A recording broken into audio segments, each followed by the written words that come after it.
So this, of course, is the big story that we'll be looking at where, in the bilateral meeting that is going to happen between the Indian Prime Minister Narendra Modi and the American President Donald Trump, just a few hours before that, there is a fresh executive order that is expected to be signed before the meeting, and one that could include universal retaliatory tariffs. A short while back, Donald Trump, remember, had announced, and I quote him here, "Today is the big one, reciprocal tariffs." The Republican leader said this in his post on the Truth Social platform. Now, Trump's latest social media post comes just hours after his statement on Wednesday, indicating that he could actually sign an executive order on tariffs within a day after affirming his commitment to reciprocal tariffs on other nations.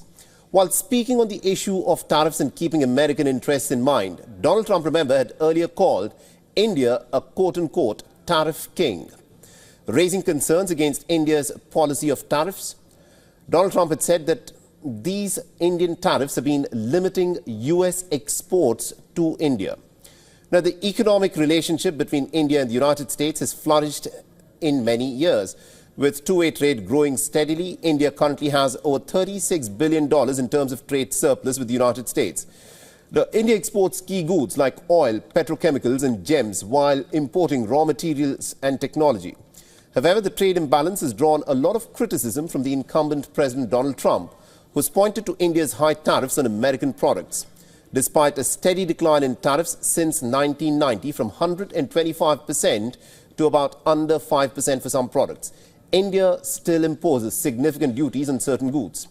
In recent negotiations, one of the major sticking points has been U.S. exports to India, especially in sectors such as defense and hydrocarbons. Now, India spent anywhere from $1.5 and $4 billion annually on the U.S. defense equipment. Discussions are likely to focus on increasing these imports as well as purchasing more U.S. liquefied natural gas to balance trade. Another key issue was that of the tariffs on American manufactured motorcycles such as Harley-Davidson, which used to face some very high tariffs in the country. The recent budget saw a reduction in these tariffs, potentially boosting sales.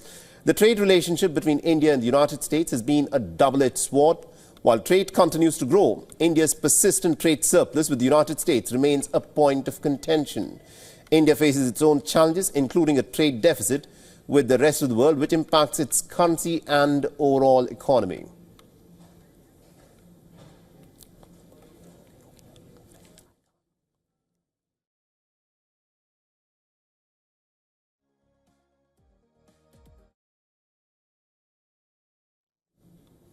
All right, now joining us on the broadcast from New Delhi is Taranjit Singh Sandhu, former Indian ambassador to the United States.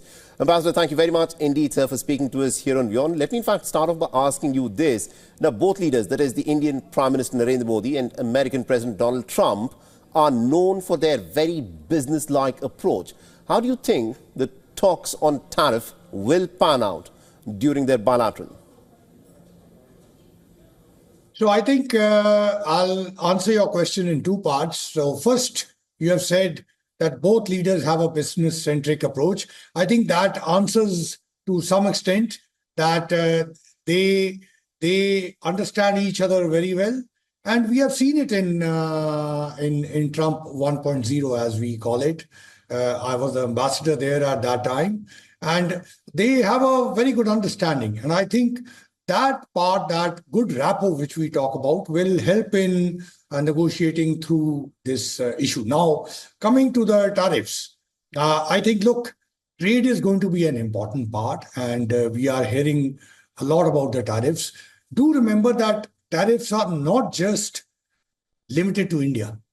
This is a much bigger issue. There are lots of countries which are expected to be named in that, and many of them are allies of United States. Now, what's the issue with regard to India? If I can bring it down just to, what we call is imbalance, or in other words, there's a trade surplus in favor of India, which is to the tune of 45 billion. Now, compared to the other countries, it's not that much, but it is still there. So certainly that'll be part of the discussions. And I would say that's the challenge. But here comes the opportunity also, because look, as you said, both have a business-centric approach, and there is an issue regarding certain tariffs on agriculture, on automobiles, on pharmaceuticals, many such areas vis-a-vis India, which you can expect President Trump to bring up. But there's also an issue of market access. There are issues which Indian companies have for accessing the US market. So that's where the possibility of two business-like leaders discussing and talking it over, and then finally a deal coming. The deal doesn't come in only one day. But what I'm pointing is towards the possibility of a good deal coming. So certainly it'll be part of the discussions, but there'll be many other issues also which are important and which will be part of that discussion. Now, Ambassador, you also mentioned the Trump-Modi bonhomie from the US president's first term in office. These statements on reciprocal tariffs, and also Donald Trump earlier having called India, the tariff king. Do you think this will affect the chemistry of their friendship between Narendra Modi and Donald Trump? So let me just say, in Trump 1.0, he did raise the trade issue, and he made strong statements then also. And the rapport was very much there. And this time around again, he has, when he was campaigning, he has said, a number of times he has said, my good friend, Prime Minister Modi. And I, from my personal interactions with him in 2020, recall on a number of times issues did come up during the COVID. You would recall hydroxychloroquine, but they were resolved. So the point which I'm making to is this relationship is far more deeper. And a lot of responsibility of the depth also came during Trump 1.0. So when I say that this rapport will help, as you said yourself, both have a business-like approach. So that will help to resolve the issues, because President Trump has often described himself as a deal maker. Right. He loves making. So India is a relationship, a partnership, which is offering a number of things. So trade is just one of it. On the defense side, look, the 10-yearly, what we call is defense framework agreement is going to come up in 2025. So obviously it will have many new innovative aspects. Right. So that is going to be there. Energy, it's a huge LNG, nuclear. Of course, President Trump has been pushing for LNG exports. Right. US is now becoming a major producer of energy, and it wants to export. And India has huge requirements.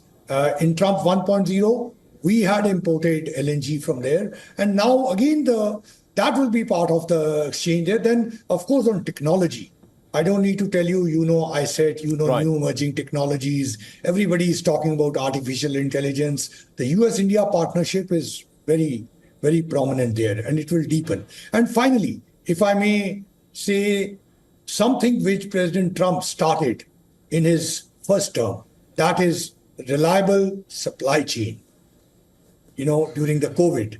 And India became an important partner in that. And that continues.